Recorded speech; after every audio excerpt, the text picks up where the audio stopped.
a herança de um império, o nascimento de um imperador. Dom Pedro I, o primeiro imperador do Brasil, gente, nasceu já no meio da riqueza e da confusão da realeza europeia. Ele veio ao mundo cercado por luxo, mas também por uma série de desafios e expectativas. Imaginem, 12 de outubro de 1798, Portugal. Um país com uma história rica e uma cultura vibrante, mas também com suas próprias tensões e problemas. O pequeno Pedro, filho do rei Dom João VI e da rainha Dona Carlota Joaquina, chegava ao mundo com uma baita responsabilidade nas costas, ser o herdeiro de um império que já dava sinais de desgaste. Desde o nascimento, ele estava destinado a grandes feitos e grandes desafios. A infância dele? Essa teve o luxo da corte portuguesa, mas também a sombra da Revolução Francesa e a ameaça constante do Napoleão Bonaparte, que já colocava medo na Europa inteira. A instabilidade política e social da época moldou muito do que ele viria a ser. E a educação do Pedro, digna de um futuro rei, claro, história, filosofia, línguas. Ele foi preparado para ser um líder em todos os sentidos, com uma educação que abrangia tanto as artes quanto as ciências. Os professores dele queriam que ele fosse um líder forte e inteligente, pronto para qualquer parada num mundo em plena transformação. Eles sabiam que ele precisaria de todas as ferramentas possíveis para enfrentar os desafios que viriam. Mas o Pedro, ele era uma figura complexa. Ele tinha uma personalidade forte e marcante, que já se destacava desde cedo. Tinha inteligência e charme de sobra, mas também era teimoso e meio cabeça quente. Essas características iriam influenciar muito suas decisões futuras. Aí, em 1807, a família real portuguesa teve que dar no pé para o Brasil, que na época era colônia de Portugal, para escapar das tropas do tal Napoleão. Foi uma fuga desesperada e cheia de incertezas. O Pedro, com seus 9 anos de idade, viu de perto a barra pesada que a família dele enfrentou e o desespero do povo. Ele testemunhou a angústia e a luta pela sobrevivência. A viagem para cá foi daquelas longa, perigosa, daquelas que marcam a gente, sabe? Enfrentaram tempestades, doenças e a constante ameaça de ataques. E não foi diferente com o jovem príncipe. Ele sentiu na pele o que era estar em uma situação de risco e incerteza. Ele viu a imensidão do Brasil, a riqueza da nossa terra, mas também a pobreza e a desigualdade que judiavam do povo. Essas primeiras impressões do Brasil deixaram uma marca profunda nele. Essa fuga para o Brasil e os anos que se seguiram moldaram o jeito do Pedro enxergar o mundo. Ele começou a entender as complexidades e as potencialidades do novo país. Ele criou um carinho enorme pelo Brasil e pelos brasileiros, o que, pode ter certeza, influenciaria as decisões dele lá na frente. Esse amor pelo Brasil seria um dos motores de suas ações futuras. Enquanto a corte portuguesa se ajeitava no Rio de Janeiro, o Pedro ia absorvendo a nossa cultura, nossos costumes. Ele se adaptava e se integrava cada vez mais ao novo ambiente, se preparando, sem nem imaginar, para o papel importantíssimo que ele teria na nossa história. Ele estava sendo moldado pelas circunstâncias para se tornar o líder que o Brasil precisaria. O Brasil colônia, anseios de liberdade e o peso da coroa. Este é um capítulo crucial na nossa história, onde os desejos de liberdade começaram a se chocar com o peso da coroa portuguesa. No comecinho do século XIX, o Brasil, com toda a sua imensidão e riqueza natural, seguia sob o domínio português.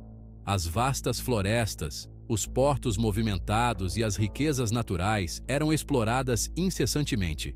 Eram séculos de exploração, um sistema que só beneficiava a elite portuguesa, que ficava com o poder e a riqueza, enquanto a maioria da população, indígenas, africanos escravizados e seus descendentes, lutava para sobreviver.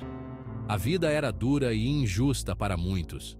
As elites brasileiras, mesmo com privilégios, também carregavam um sentimento de revolta. Eles queriam mais do que apenas ser subservientes à coroa portuguesa. Queriam autonomia e poder decidir seus próprios destinos. A vontade de ter autonomia, de gritar liberdade, ecoava por todo canto. Esse desejo de liberdade não era apenas um sussurro, mas um grito que se espalhava pelas ruas e campos do Brasil. Inspirados pelas ideias iluministas e pela independência dos Estados Unidos, grupos de intelectuais, militares e fazendeiros brasileiros começaram a se organizar contra Portugal.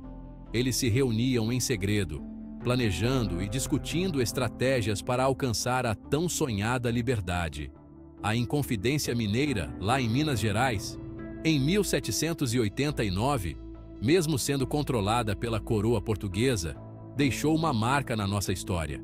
Tiradentes e seus companheiros se tornaram símbolos de resistência e coragem. A chegada da família real portuguesa em 1808, fugindo do Napoleão, mudou tudo no Brasil, tanto na política quanto na economia. A presença da corte trouxe uma nova dinâmica ao país. A colônia virou Reino Unido a Portugal e Algarves, uma jogada estratégica do Dom João VI para tentar manter o Império unido. Essa mudança elevou o status do Brasil, mas também trouxe novos desafios. A corte portuguesa, instalada no Rio de Janeiro, trouxe junto com ela o luxo e a ostentação, mas também novas ideias e costumes. A cidade se transformou, com novas construções e uma vida social mais vibrante. A abertura dos portos brasileiros, decretada pelo Dom João VI, quebrou as correntes do pacto colonial e deu um gás no comércio e na economia local. Produtos e ideias de todo o mundo começaram a circular mais livremente. Só que a presença da corte também trouxe novos impostos, aumentou a pressão sobre o povo, o que só fez aumentar a vontade de independência. O descontentamento crescia e a população ansiava por mudanças. O Brasil já não se via mais como um simples capacho de Portugal, mas sim como um lugar vibrante, com identidade própria, prontinho para trilhar seu próprio caminho. A independência era uma questão de tempo, e o espírito de liberdade estava mais vivo do que nunca. Ecoa o grito: independência ou morte. Um novo tempo se inicia. A independência do Brasil não foi apenas um evento isolado, mas o início de uma transformação profunda e duradoura. O ano de 1820 foi decisivo na relação entre Brasil e Portugal. As tensões estavam crescendo e a necessidade de mudança era evidente. A Revolução Liberal do Porto exigia que Dom João VI voltasse para Portugal e que o Brasil voltasse a ser colônia. Isso gerou um grande descontentamento entre os brasileiros. A corte portuguesa, fragilizada e dividida, teve que voltar para Lisboa, deixando o príncipe regente Dom Pedro aqui no Brasil. Este foi um momento crucial para a história do país. A situação aqui estava tensa, o povo brasileiro estava inquieto e a ideia de voltar a ser colônia era insuportável.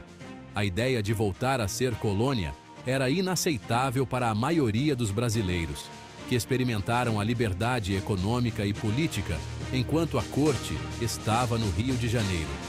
Eles queriam manter essa liberdade a todo custo. Dom Pedro, dividido entre a lealdade à família e o desejo de atender aos anseios do povo brasileiro, se viu em uma situação complicada. Ele precisava tomar uma decisão que mudaria o curso da história. Ele sabia que a independência era um caminho sem volta, mas temia as consequências de desafiar a coroa portuguesa. A pressão era enorme e o futuro incerto. Enquanto isso, o movimento pela independência ganhava força no Brasil, liderado por figuras como José Bonifácio de Andrada e Silva, um cientista e político brasileiro que se tornou um dos principais conselheiros de Dom Pedro. Ele foi fundamental para a causa da independência. Se é para o bem de todos e felicidade geral da nação, diga ao povo que fico. Essas palavras ressoaram profundamente no coração dos brasileiros. Em 9 de janeiro de 1822, Dom Pedro recebeu uma carta das cortes portuguesas ordenando seu retorno a Portugal. A tensão aumentava. A carta, vista como um ultimato pelos brasileiros, selou o destino do Brasil. A resposta de Dom Pedro era aguardada com grande expectativa. Dom Pedro, ciente da importância daquele momento, respondeu com a célebre frase: "Se é para o bem de todos e felicidade geral da nação, diga ao povo que fico." Essa declaração foi um marco na luta pela independência. Essa data ficou marcada como o Dia do Fico, um passo importante para a independência. O povo brasileiro celebrou com entusiasmo e esperança. Independência ou morte. Esse grito se tornou o símbolo da luta pela liberdade. 7 de setembro de 1822, às margens do rio Ipiranga, em São Paulo. Um dia que ficaria para sempre na memória do Brasil. Dom Pedro, na frente da galera, recebeu outra carta de Portugal com mais exigências. A pressão estava no auge. Revoltado, Dom Pedro sacou a espada e gritou para todo mundo ouvir: "Independência ou morte." Esse momento foi decisivo e mudou o curso da história. O grito ecoou por todo o Brasil, marcando o fim da ligação com Portugal e o nascimento de uma nova nação. A independência era agora uma realidade. A partir daquele momento, Dom Pedro se tornava Dom Pedro I, o primeiro imperador do Brasil. Um novo capítulo se iniciava. Um novo tempo se inicia para o Brasil. Com coragem e determinação, vamos construir um futuro melhor. A independência trouxe novas oportunidades e desafios. E assim, o Brasil começava sua jornada como uma nação independente, guiada por líderes visionários e pelo espírito indomável de seu povo. A luta pela liberdade e justiça continuaria a moldar o futuro do país. E pelo espírito indomável de seu povo. A independência foi apenas o começo de uma longa jornada de crescimento e desenvolvimento.